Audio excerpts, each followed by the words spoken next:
Hi everyone, my name is Peter. Thanks for joining me at ourworshipsound.com. In our last video, we developed our chords with the song Waymaker, and now we're going to talk about going beyond chords and adding some melodic playing to what you're doing.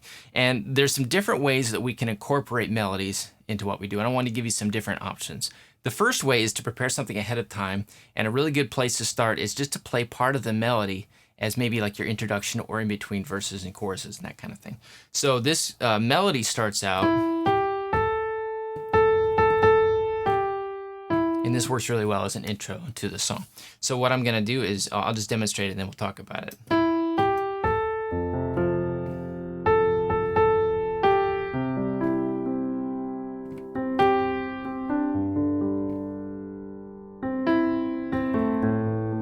Okay, so all I'm doing is I'm playing the single note melody in my right hand and I'm outlining the chords root, fifth, and octave with my left hand.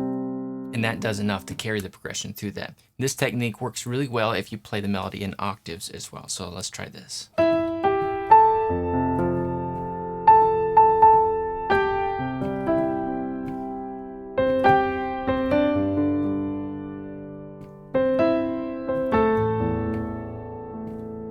So work out a melody of part of the song, or if there's a specific riff that goes along with the song, just work that out ahead of time and work that into with that along with your chords into the song that you're playing. The second way that you can do this is start to play melodies and improvise them in between the chords you're playing. So let me demonstrate this.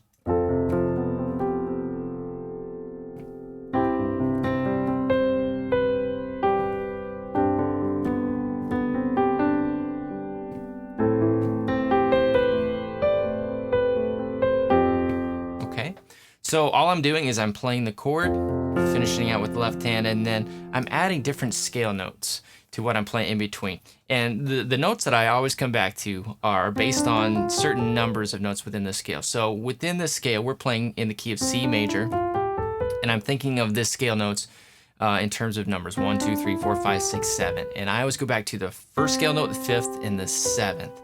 And there's a lot you can do with those notes. And if there's another one, I'll add the second note of the scale. So what I was playing melody-wise was only using those 4 scale notes. And they work pretty well. Unless there's a chord outside the key, they're gonna work. So let me demonstrate one more time.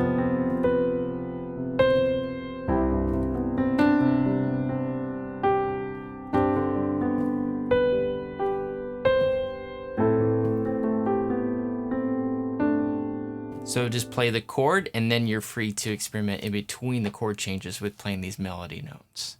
The next step, which will free you up even more to play more melodies, is to let go of the chords you're playing with your right hand. And all we're gonna focus on playing with the right hand are the first scale note and the fifth scale note, because those 2 notes alone, along with the left hand, are going to carry the progression. So let me demonstrate that for you. I'm only playing the first note and the fifth note of the C major scale.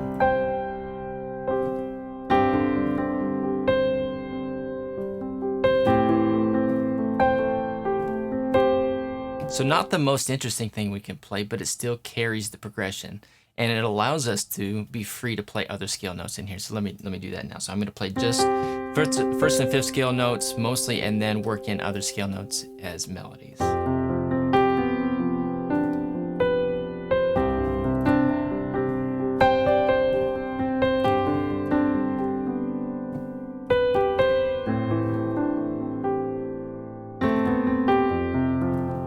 So all that was first and fifth as kind of the basis of the chords, and then I would play those other scale notes that we talked about because they're gonna sound good anytime, okay?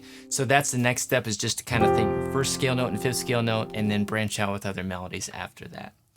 Now finally, the last step is to be aware of other notes that are more flavorful, but they only work at certain times. You wanna be aware of those. So specifically, we wanna talk about the third scale note and the sixth scale note.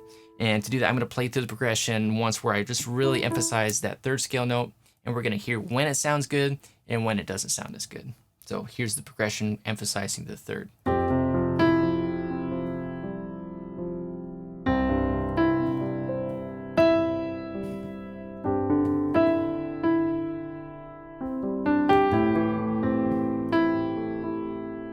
So in the F chord, it sounds pretty good because it's actually the major 7 of that chord, so it gives it a different flavor, but it sounds pretty cool. And then it's a part of the C chord, so of course, it fits there. When we go to play the G chord, kind of takes things in a different direction, so I wouldn't use it there. And then it's a part of the A minor chord. So for 3 out of the 4 chords, it works. You can play that E there. Now let's do the same thing with the 6th.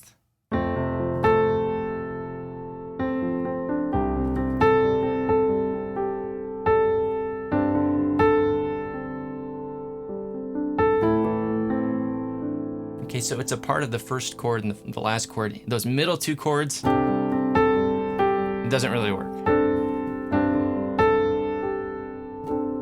So it's just one of those things where you want to know what it's going to sound like, how it's going to work, and know that when it works, it sounds really good and adds a lot of flavor to it. But when it doesn't, you want to be careful about that. So what you want to do to incorporate any of these steps is, first of all, be really clear about what key you're playing in any song. Okay, we've talked about that before, because that's going to open up a lot of things for you. Then you need to be clear on what the scale notes are. Okay, know what the first note is and the 5th note and the 7th note and the 2nd, and you can start to branch out from there. Be really clear. Whatever song you're playing, whatever key you're in, know your scales and know what notes you should be playing. And from then, you need to just work on using small groups of notes, get really used to what each scale note sounds like. Because, for example, the 3rd scale note is going to sound relatively the same no matter what key you're playing in. So, and you'll start to get a sense. You'll build this connection between your brain, your ears, and your fingers, and you'll kind of know what it's going to sound like before you play it, which is really cool. So know your key, know your scale, and then really start to think of what scale note numbers you're playing, and pay attention to that. And you're going to build these skills over time. If you want some help like incorporating these steps and having a step-by-step approach to it, check out Fluent Piano Melodic. It's going to have a segment that really just helps you ingrain what each scale note is going to sound like, get around all the different keys using it. But it's also going to build you up with kind of a library and a repertoire of melodic ideas and rhythms that you can fit all these notes into. So check that out, Fluent Piano Melodic at fluentpiano.com. Let me know if you have any questions. Thanks for watching, and we'll see you soon.